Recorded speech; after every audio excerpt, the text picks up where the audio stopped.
Jembatan antar desa ambrol diterjang oleh banjir. Wakil Bupati Bojonegoro Nurul Azizah turun tangan.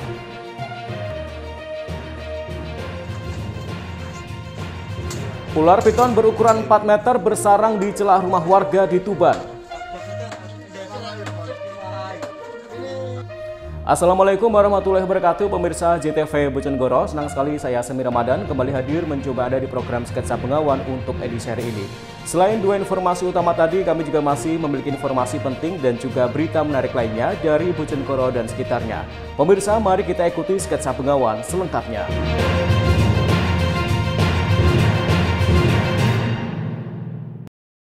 Pemirsa, kita awali informasi yang pertama. Wakil Bupati Bojonegoro meninjau jembatan penghubung antar desa yang ambrol akibat diterjang banjir bandang yang ada di Desa Sumberagung, Kecamatan Dander.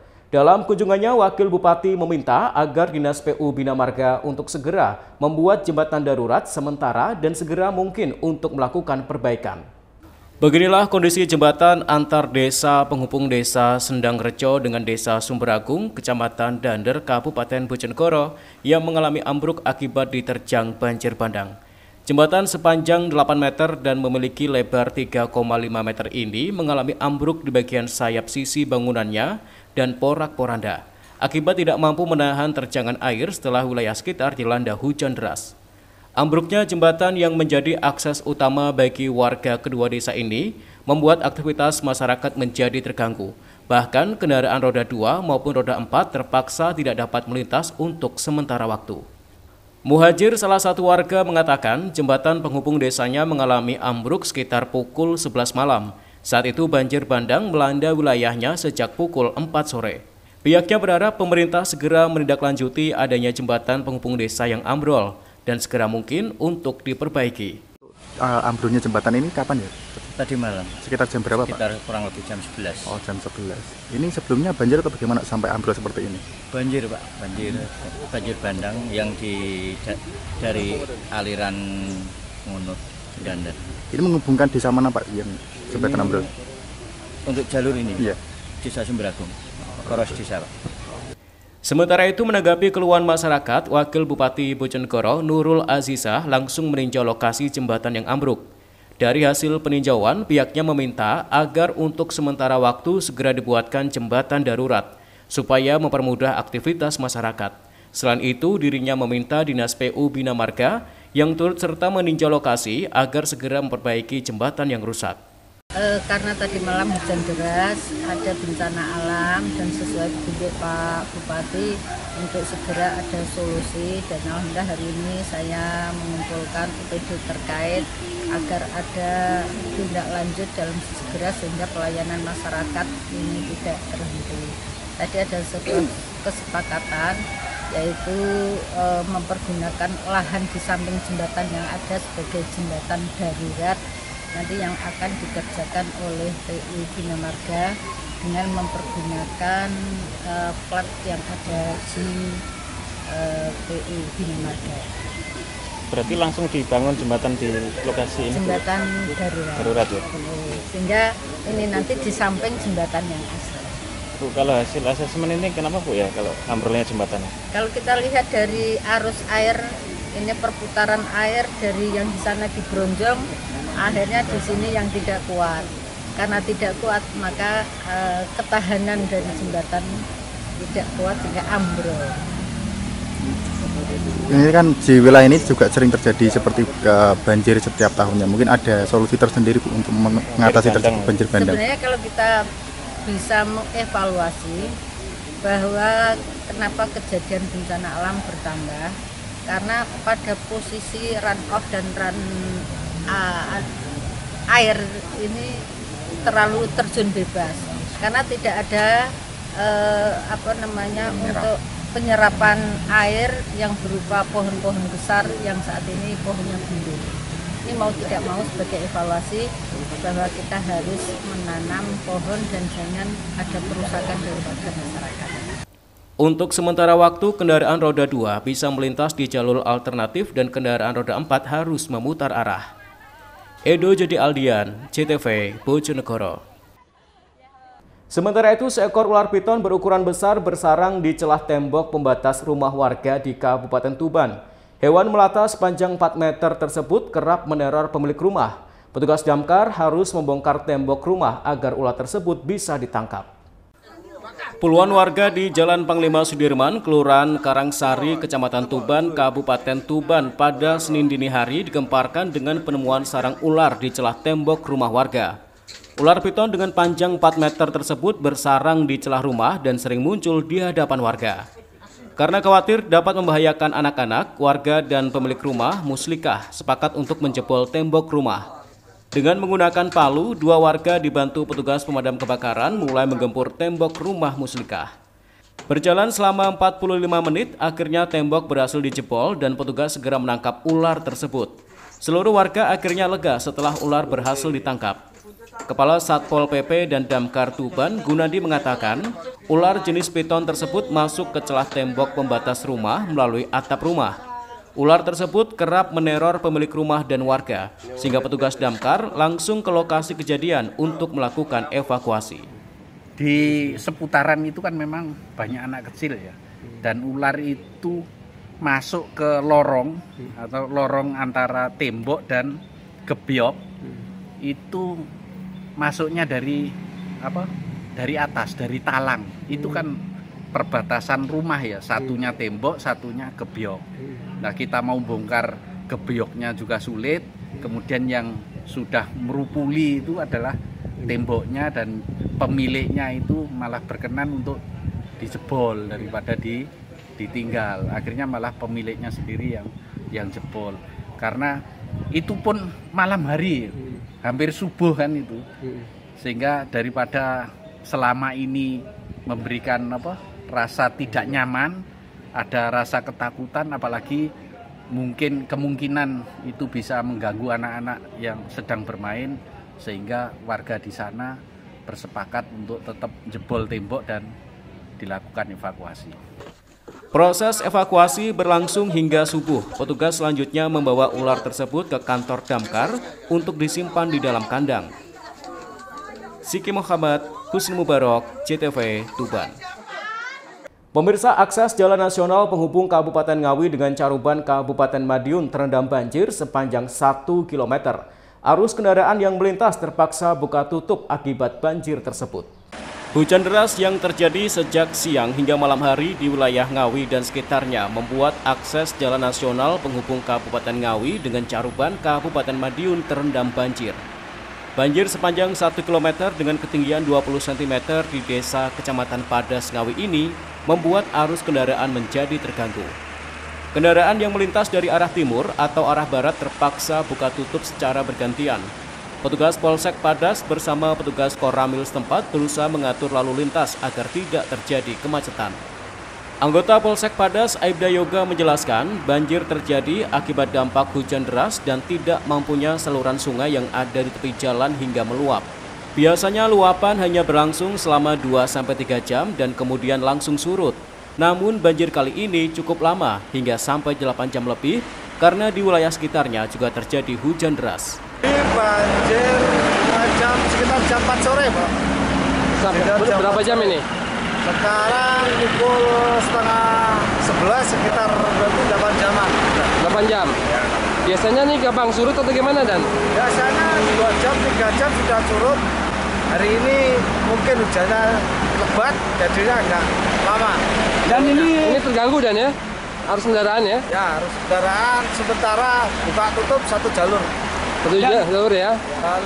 Jalur mana ini? Sementara ini Jalan Raya Caruban Ngawi masuk Desa Padas, Kecamatan Padas, Kabupaten Ngawi. Arah Madiun ya? Arah Caruban. Arah Caruban ya? Caruban Nganjuk, ya. Banjir di Jalan Raya Ngawi Caruban kerap terjadi setiap tahunnya. Ini karena sungai yang ada di sekitar jalan tidak mampu menampung sehingga meluap ke jalan raya. Ita Wahyu, CTV, Ngawi. Stabilisasi harga, Pemkab Bojonegoro gelar gerakan pangan murah. Informasinya akan kami hadirkan sesaat lagi, tetaplah di Sketsa Pengawal.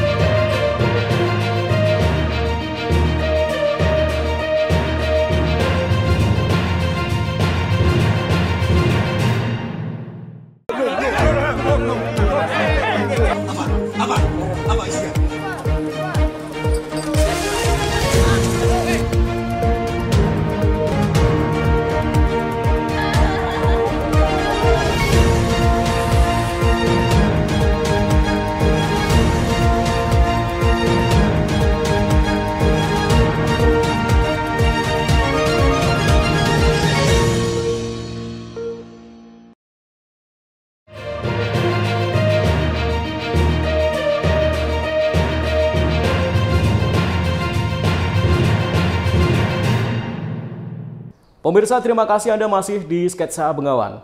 Dalam rangka menjaga stabilitas pasokan harga bahan pokok sekaligus menekan inflasi, Pemkab Bojonegoro menggelar gerakan pangan murah. Kegiatan ini disambut antusias oleh warga.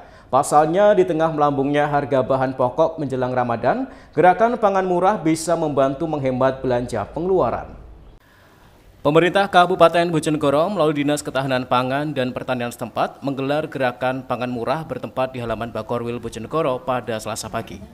Kegiatan ini dalam rangka memastikan ketersediaan dan aksesibilitas pangan yang terjangkau bagi masyarakat sekaligus menekan angka inflasi. Setidaknya ada sebanyak 20 stand yang meramaikan gerakan pangan murah, terdiri dari 8 stand pasar modern serta 12 stand UMKM yang ada di Bojonegoro. Program gerakan pangan murah menyediakan beberapa jenis bahan pokok mulai dari beras, gula, minyak goreng, serta daging dengan harga murah dari pasaran. Kegiatan ini disambut antusias oleh masyarakat yang sejak pagi hari bahkan mereka rela berjubel untuk mendapatkan giliran membeli bahan pokok seperti telur, minyak goreng hingga beras yang saat ini harganya mulai naik. Mariada, salah satu warga, mengaku pasar murah ini dapat membantu kebutuhan dapurnya. Pasalnya dirinya yang biasanya belanja bisa menghabiskan 200.000 per hari, dengan adanya gerakan pangan murah tidak menghabiskan uang belanja. Ia berharap kegiatan serupa terus digalakan. Selain dapat membantu memenuhi kebutuhan pokok di rumah, juga dapat meringankan beban pengeluarannya. Pasar murah ini tanggapannya bagi masyarakat seperti apa? Alhamdulillah bisa mengurangi ekonomi kita, bisa belanja sekian banyaknya. Sebulan yang kiranya 200 jadi 50.000 lumayan, Pak. Ini tadi beli apa saja, Mbak? Ini aku tadi beli minyak, nugget buat anak-anak. Terus sayangnya harus ngantrinya itu nggak mau berurutan, jadi ogah-ogah. Tapi luar biasa. Semangat, sukses selalu. Semoga kedepannya seperti ini. Sementara itu, pada kesempatan ini, Wakil Bupati Bojonegoro Nurul Azizah mengatakan program ini sesuai dengan program pemerintah pusat yang bertujuan untuk pengendalian pangan. Selain itu, program ini juga bisa memberikan keringanan bagi masyarakat Bojonegoro karena beberapa harga komoditas yang naik di pasaran akibat permintaan yang tinggi. Tak hanya itu, di sisi lain juga sebagai pengendalian inflasi daerah, seperti halnya sekarang ini, harga cabai dan telur di pasaran terlalu tinggi yang akan berpengaruh pada datangnya inflasi di daerah. Bisa pembukaan gerakan pangan murah yang dilaksanakan oleh Pemkab, PD-nya adalah Dinas Ketahanan Pangan dan Pertanian. Tujuan pemerintah daerah adalah untuk memberikan sebuah kontribusi dan menghidupkan daripada konten-konten lokal yang saat ini ada produksi yang dihasilkan di bulan ini ditampilkan dan alhamdulillah memberikan kontribusi termasuk harganya yang diberi oleh masyarakat daripada harga pasaran. Insya Allah untuk ketahanan pangan menjadi prioritas dari Mas Bupati dan saya mendampingi beliau karena sesuai dengan program pemerintah pusat dalam Astraluta dan dalam provinsi dan di kabupaten ini sama-sama bersinergi di dalam ketahanan pangan. Maka yang dilakukan bahwa UPD terkait untuk memberikan suatu support di dalam pelaksanaan di masyarakat. Kemudian gerakan pangan murah ini juga memberikan keringanan atau minimal dari harga-harga yang saat ini menjadi lonjakan karena permintaan naik. Maka ini salah satu solusi untuk memberikan harga yang lebih murah dibanding harga. Gerakan pangan murah ini nantinya tidak hanya dilaksanakan sekali saja, melainkan bakal dilaksanakan di 15 kecamatan. Di antaranya Kecamatan Bojonegoro, Sumberjo, Sukosewu, Ngasem, Padangan, Ngambon, Ngerau, Margomulyo, Sekar, Kedewan, Tambakrejo, Dander, Kapas, dan juga Kecamatan Kedungadem. Edo Jody Aldian, CTV, Bojonegoro. Sementara itu, pemerintah daerah bakal mengoptimalkan program skala prioritas yang bersumber dari Dana Alokasi Umum atau DAU dalam APBD 2025. Hal ini seiring dengan Inpres nomor 1 tahun 2025 tentang efisiensi dalam pelaksanaan APBN dan APBD tahun anggaran 2025. Seperti pada Dinas Perumahan Rakyat dan Kawasan Permukiman atau PRKP Ngawi, pada program kegiatan tahun 2025, organisasi perangkat daerah atau OPD tersebut akan lebih dioptimalkan kegiatan yang telah masuk dalam dana alokasi umum atau DAU. Sementara untuk beberapa kegiatan yang bersumber dari dana alokasi khusus atau DAK tidak ada kegiatan. Kepala Dinas PRKP Ngawi, Maftuh Afandi menjelaskan, sejumlah kegiatan yang bersumber dari DAK sementara kosong. Sedangkan untuk beberapa kegiatan yang bersumber dari DAU tetap dijalankan. Seperti program rehab rumah tidak layak huni atau RTLH, tahun ini dari Pemkab telah dialokasikan anggaran sekitar 3,7 miliar rupiah untuk 180 unit, dengan masing-masing unit menerima 20 juta rupiah. Selanjutnya untuk peningkatan dan perluasan program sistem penyediaan air minum atau SPAM serta sanitasi sekitar 2,4 miliar rupiah. Sehingga fokus kegiatan dari dinas tersebut pada pelaksanaan dari sumber DAU APBD 2025. Dan Kabupaten Permukiman Ngawi menganggarkan kegiatan RTLH sebesar 3,760 miliar. Itu rencana dibangun rumah tidak layak huni 180 rumah yang tidak layak huni. Jadi direncanakan seperti itu. Kemudian untuk kegiatan yang lain kita menganggarkan kegiatan SPAM dan sanitasi. SPAM ini kita direncanakan 1,2 miliar untuk tahun 2025 dan kegiatan untuk sanitasi kita anggarkan 1,4 miliar. Jadi semua ini anggarannya bersumber dari dana DAU. Berarti murni dari APBD, Pak? Betul, jadi APBD. Dan ini anggaran ini memang masih kondisinya sebelum diefisiensikan. Terus untuk beberapa program kegiatan yang sebelumnya didanai oleh pemerintah pusat melalui DAK seperti apa nanti, Pak? Baik, jadi untuk kegiatan DAK kita tahun kemarin ada namanya DAK sanitasi dan DAK SPAM. Itu total anggaran semuanya hampir 25 miliar. Meski begitu, pasca turunnya Inpres nomor 1 tahun 2025 dan surat edaran Mendagri terkait efisiensi untuk program kegiatan pemerintah daerah direncanakan dilakukan pembahasan kembali dalam perubahan anggaran pendapatan belanja daerah atau PAPBD 2025. Ita Wahyu, CTV Ngawi.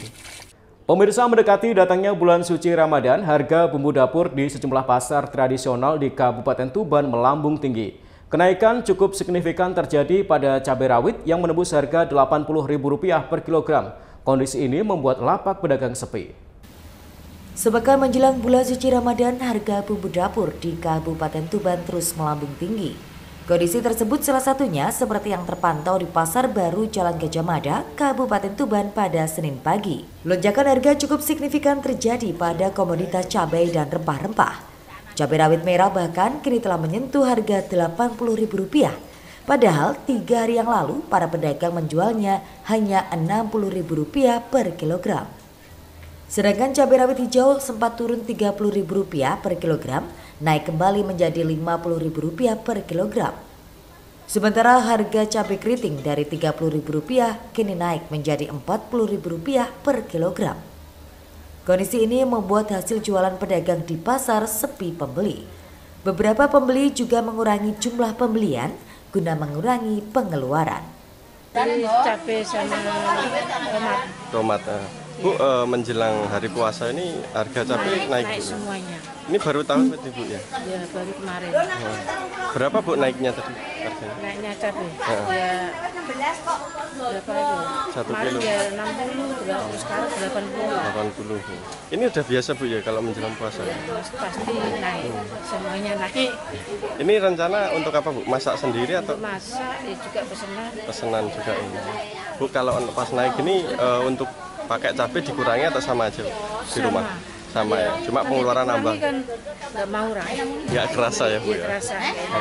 Pedagang menyebut kenaikan juga diikuti harga rempah-rempah seperti jahe, lengkuas dan kunyit yang rata-rata naik Rp4.000 per kilogram. Sementara untuk tomat justru mengalami penurunan harga dari Rp15.000 menjadi Rp5.000 per kilogram. Bu, harga cabai sekarang naik berapa, Bu? Hampir 80 yang merah kecil. Kalau sebelumnya berapa itu, Bu? Sebelumnya ya 60. 60. Kalau yang ini, Bu, hijau ini, Bu? Hijau yang mana ini? Yang hijau ya. Ini 50. 50 sebelumnya berapa? Sebelumnya 30, 35 paling larang kan. Nek sing cabai keriting abang itu? Keriting sebelum 45 ya 30 ya 25 deh. Naik terus pokoknya mau puasa ini loh. Oh, mau puasa itu naik terus ya. Kalau tomat sendiri? Tomat kemarin belum turun ya 10.000 sampai 15 sekarang cuma 5.000. 5.000 sudah turun itu ya. Bu, selain cabai ini sing naik apa? Mohon ini naik semua di laut yang naik. Yang ini untuk turun, sing kunir yang naik loh. Kunir berapa, Bu? Kunir itu belinya sudah 22. Tadi? Nah, tadi masih tak jual 22 loh, beli 22. Ya sudah. Tahu-tahu naik udah ini ya, berapa? Naik, hari ini naik. Naik berapa, Bu? Naik 4.000. 4.000 ya, Bu. Naik sini, Bu? Langsung. Langsung ya naik. Naik piro? Patangnya? Naik 3.000. 3.000 dari berapa? Kemarin 11, sekarang 15. Pedagang berharap agar harga cabai bisa kembali normal sehingga jumlah penjualan mereka bisa kembali stabil.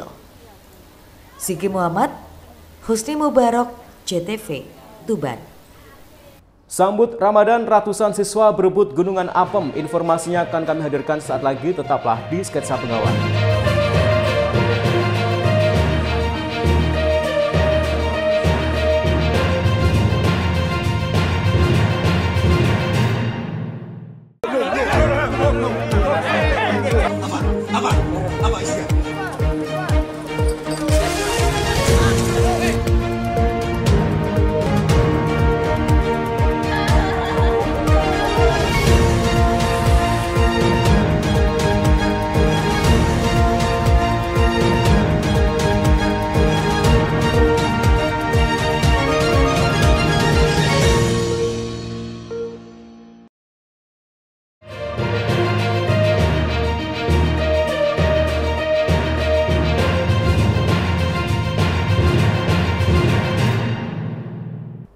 Pemirsa, terima kasih Anda masih di Sketsa Bengawan.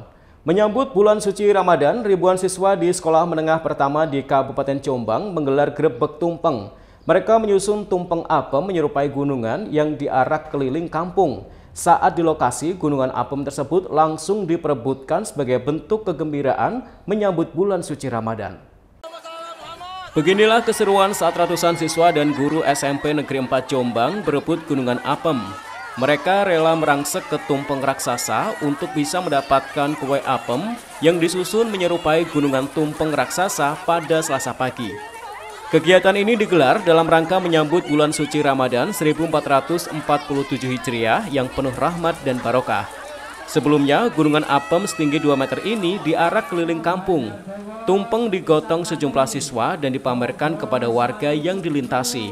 Sedang di belakangnya diiringi tumpeng kecil yang dibawa ratusan siswa. Iringan musik khas patrol asal siswa menambah keseruan suasana menyambut bulan suci Ramadan. Ratusan siswa lain mengikuti berkeliling dengan membawa poster pesan bernilai religius dalam menyambut Ramadan. Selamat Agustri Prasetyo, Kepala SMP Negeri 4 Jombang mengatakan bahwa kegiatan ini digelar dalam rangka menyambut bulan suci Ramadan.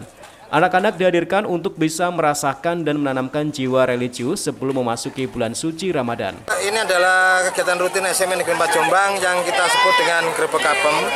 Ini tujuannya adalah mengajak anak-anak untuk persiapan secara mental dan spiritual menyambut Ramadan yang suci.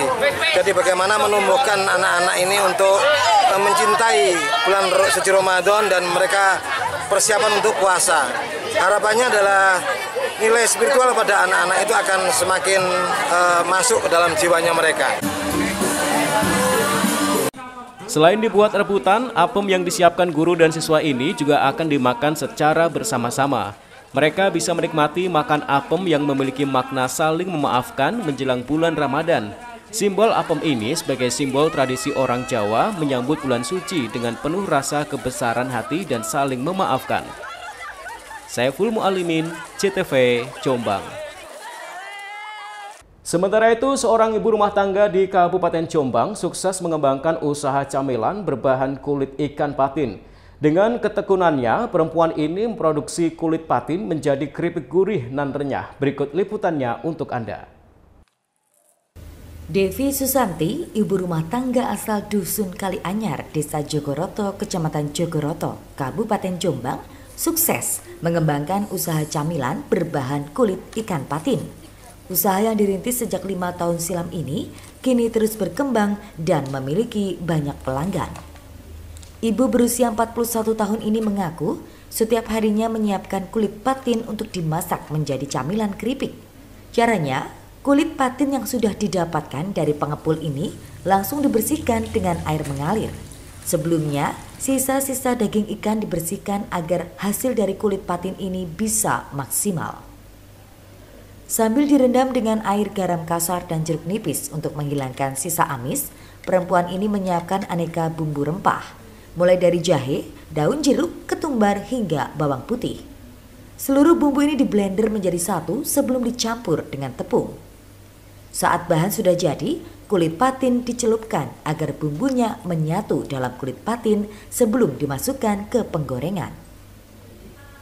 Devi mengaku mengawali usaha ini karena memang orang tua dan suaminya pernah menjadi pembudidaya ikan patin. Untuk memanfaatkan kulitnya, dirinya mengikuti pelatihan yang digelar oleh dinas setempat. Dari situlah akhirnya ibu rumah tangga ini tekun mengembangkan usaha rumahan.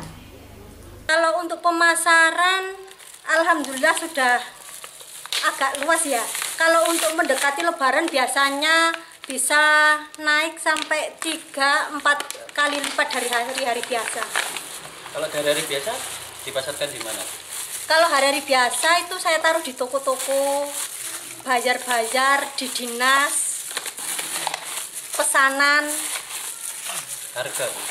Untuk harganya kalau 1 kilo itu 95.000 kalau kiloan. Kalau untuk kemasan food seperti ini 10.000. Ini 60 gram. Produk camilan keripik kulit patin ini kemudian dijual kepada para pelanggan di toko pusat oleh-oleh Jombang, termasuk melayani pemesanan online. Sementara harga termurah kemasan kecil dipatok Rp10.000 dengan jumlah produksi 25 toples kemasan per harinya. Selama bulan puasa dan lebaran, pesanan camilan keripik ini akan mengalami peningkatan drastis hingga mendekati lebaran. Saiful Mualimin, JTV, Jombang. Pemirsa, informasi tadi sekaligus mengakhiri sketsa pengawan untuk edisi hari ini. Jangan lupa follow akun sosial media kami di bawah ini. Kirimkan kritik dan saran Anda ke alamat email kami jtv.bojonegoro@jtv.co.id. Terima kasih atas kebersamaan Anda. Saya Semi Ramadan bersama kerabat kerja yang bertugas pamit dari hadapan Anda. Wassalamualaikum warahmatullahi wabarakatuh. Salam JTV Bojonegoro.